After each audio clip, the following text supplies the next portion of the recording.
Welcome back everyone. बात करेंगे BEL share के बारे में। बीईएल शेयर में आज के ट्रेडिंग सेशन में क्या देखा, कंसोलिडेशन हमने देखा। पूरे दिन स्टॉक 423 से लगभग 421 की रेंज में ही घूमते हुए रह गया, है ना। 21 22 ऊपर की तरफ 23।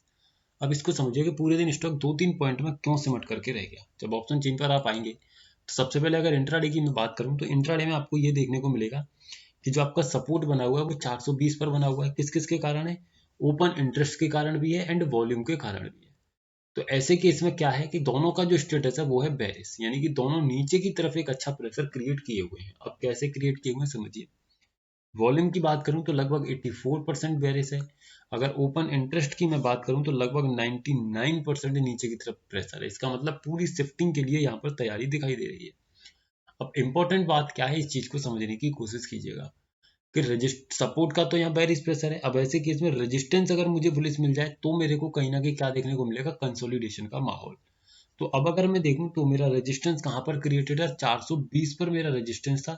समय के बीतते बीतते वही रेजिस्टेंस मेरा कहां चला गया? बॉटम से टॉप पर एक ट्रबल कर गया। कहां पर? 430 की स्ट्राइक प्राइस पर।